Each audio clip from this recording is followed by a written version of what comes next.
یا ادھر سے ٹریڈ میں کوئی خزانہ نہیں کھودا. یہ سسٹم کے اندر یہ پیسہ موجود تھا. سسٹم کے اندر یہ پیسہ کہاں جا رہا تھا, کن کی جیبوں میں جا رہا تھا, یہ آپ خود اندازہ لگا لیں. لیکن اب وہ سارا پیسہ اکٹھا کر کے ہم سرکار کے خزانے کی جیب میں لے کے آئے ہیں, اور یہ ایک بہت بڑی اماؤنٹ ہے جو میں نے آپ کو بتائی ہے. اور اس میں اگر میں ڈیٹیل میں جاؤں تو اور بھی چھوٹی چھوٹی بہت چیزیں ہیں, لیکن ایک میں نے آپ کو پرفارمنس کے لحاظ سے میں نے بتا دی ہے آپ کو کہ یہ ہے پختونخوا کی حکومت کی پرفارمنس. اور کوئی بھی سے اگر ایویلویٹ کرنا چاہتا ہے اپنی پرفارمنس کو, کوئی مناظرہ کرنا چاہتا ہے اس کے اوپر, یا جو میں فگر بتا رہا ہوں اس میں اگر میں کوئی غلط بیانی کر رہا ہوں تو اس کو بھی آئیڈینٹیفائی کر سکتا ہے. اور ہم نے اس کو اپنی جو بک شائع کی ہے اپنی پرفارمنس کی 1 ایئر بک, اس میں بھی ہم نے یہ انشور کیا ہے کہ تھوڑا ہے یا زیادہ ہے ہم وہی لکھیں گے جو ہم نے کیا ہے. ہم اوروں کے کاموں پر بھی تختیاں لگانے والوں میں نہیں ہیں. اگر میں اس ڈیٹیل میں جاؤں تو وہ ایک بہت لمبی ڈیٹیل ہے. ہمارے ایسے ایسے پروجیکٹس کہ پچھلے 10 سال 9 سال سے وہ شروع تھے اور کمپلیٹ ہونا تھا 2018 میں, کمپلیٹ نہ ہونے کی وجہ سے اس سے جو ریٹس کا ایکسلیشن ہوا ہے اور اس سے جو نقصان ہوا ہے وہ اس کے علاوہ ہے, لیکن اس سے جو فائدہ نہیں ہو رہا تو وہ اس کے علاوہ ہے.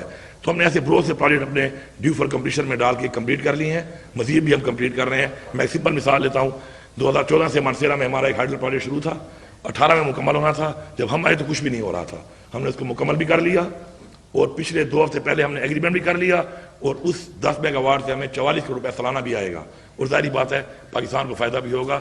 فالوڈ بائی 2 مہینے میں اور بھی 2 ہیں تقریباً 50 میگا واٹ کے, وہ بھی ہم انشاءاللہ سسٹم میں ڈالیں گے تو اس سے 4 ارب روپے آئے گا. اس میں بھی کام تیزی سے جاری ہے. تو ہم فوکس کر رہے ہیں ان پروجیکٹس کے اوپر, انویسٹمنٹس کر رہے ہیں ان پروجیکٹس کے اوپر جو صوبے کو پاؤں پہ کھڑا کریں. اور یہ اس کا ماشاءاللہ جو رزلٹ ہے, میں پوری ٹیم کا, پوری اپنی گورنمنٹ کا, اپنے پارلیمنٹیرینس کا کہ انہوں نے سپورٹ کیا اس چیز کو, اپنی کیبنٹ ممبرز کا, اور اپنی ظاہری بات ہے بیوروکریسی کا, اپنے تمام جو لوگ اس میں انوالو تھے ان سب کا شکریہ بھی ادا کرتا ہوں اور ان کو خیر تحسین بھی پیش کرتا ہوں. دوسرا جو ایشو ہمارا ہے بڑا, وہ ظاہری بات ہے دہشت گردی, امن و امان اس صوبے کا. میں جیسے ہی میں نے بحیثیت وزیر اعلیٰ اپنا یہ عہدہ سنبھالا تو پہلے ہی ہفتے میں نے اپنی جو میری ذاتی اس صوبے میں ظاہری بات ہے میں رہا ہوں, اس صوبے کا میں پیدا ہوا ہوں, یہ صوبہ میرا صوبہ ہے, تو مجھے صوبے کے حالات کا اندازہ بخوبی ہے. تو میں نے بحیثیت چیف ایگزیکٹو جا کر وہاں پر اس پر بات کی کہ آپ پہلے تو یہ بتائیں کہ یہ حالات خراب کیوں ہوئے, خراب کرنے کی وجوہات کیا ہیں. اور وہ وجوہات میں نے آئیڈینٹیفائی کی, ایک دفعہ سب کے سامنے دوبارہ میں کرنا چاہتا ہوں. عمران خان کے دور حکومت میں یہ چیز ختم ہو چکی تھی.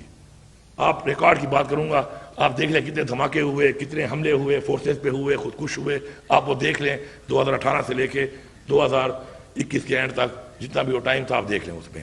اس کے بعد کیا ہوا, اس کے بعد پوری ریاست اور تمام ادارے وہ ایک پارٹی کو ختم کرنے کے چکر میں پڑ گئے, اور انہوں نے پورا فوکس کر دیا ایک پارٹی کے اوپر, اس پارٹی کی لیڈرشپ کے اوپر, ان کے ورکرز کے اوپر, ان کے کینڈیڈیٹس کے اوپر, اور ایک پارٹی کو ختم کرنے کے اوپر جب ساری کی ساری اپنی انہوں نے اسٹیمنا, اپنی ساری قوت وہ لگانا شروع کر دی, تو وہ جو ان کا کام تھا وہ ان سے رہ گیا. اور اس کا رزلٹ یہ نکلا کہ یہ چیز دوبارہ ابھرنا شروع ہوئی, اور ابھرتے ابھرتے آج وہ یہاں تک پہنچی ہے. لیکن میں نے ڈے 1 میں ان کو کہا کہ آپ جو یہاں پہ پوائنٹ سکورنگ کرتے ہیں پولیٹیکل, یہ نہیں کرنی چاہیے. پختونخوا کے اور بلوچستان کے حالات کچھ اور ہیں. ہماری بارڈرز پر وہ علاقہ ہے جس کے اندر سپر پاور سے کئی دہائیوں سے جنگیں ہو رہی ہیں, اور صرف جنگیں نہیں ہوئیں, شکست دی گئی ہے سپر پاورز کو. تو ان کے حالات کو کمپیئر کرنا ود پنجاب اور ود سندھ ٹھیک نہیں ہے. انفارچونیٹلی یہاں پہ پولیٹیکل پوائنٹ سکورنگ شروع ہو جاتی ہے, اور گورنمنٹ کی ان چیزوں کو ہٹا کر کبھی ایک طرف لگا لیتے ہیں, کبھی دوسری طرف لگا لیتے ہیں. تو میں آج یہ برملا کہہ رہا ہوں کہ یہ ان کی نااہلی ہے, ذمہ دار لوگوں کی نااہلی ہے, فیڈرل گورنمنٹ کی نااہلی ہے, اداروں کی نااہلی ہے کہ آج یہ حالات یہاں تک پہنچے ہیں. اور اب بھی ان کو ہوش کے ناخن دینے چاہیے. اگر اب بھی اسی طرح یہ بیٹھ کے فیصلے وہیں پہ بیٹھے کریں گے اور حالات کو دیکھ کر آگے نہیں بڑھیں گے تو حالات مزید بھی خراب ہوں گے. میں نے ان سے کہا کہ ہمیں افغانستان سے مذاکرات کرنے چاہیے. انہوں نے میرے اوپر تنقید شروع کر دی, بلکہ میں نے کوئی ایسی عجیب بات نہیں کی تھی. پوری دنیا میں مذاکرات سے ہی مسائل حل ہوتے ہیں. اس کے بعد کئی مہینے گزرتے گئے, میں بات کرتا رہا. آخر میں آ کے انہوں نے کہا کہ ٹھیک ہے آپ مذاکرات کے لیے آگے پیشقدمی کریں, اور فیڈرل گورنمنٹ کو میں نے کان بورڈ لے کے ان کے لوگوں کو شامل کر کے ہم کریں گے. اس کے بعد ہم نے اس پہ کام کیا, ہم نے جرگے کیے, ہم نے لوگ بلائے, ہم نے اسٹیک ہولڈرز کو بلایا, اور ہم نے پوری ایک پہلے چھوٹی کمیٹی بنائی, اور ساتھ میں ہم نے فالوڈ بائی بگر کمیٹی جو کہ تمام پھر اضلاع جو کہ ہمارے ڈسٹرکٹ کے ہیں ان سے ہم ان کے مشران کو لیتے اور ان کے لوگ بھی شامل کرتے ہوئے دیتے, اور ہم نے ان کو TOR تک بھیج دیے.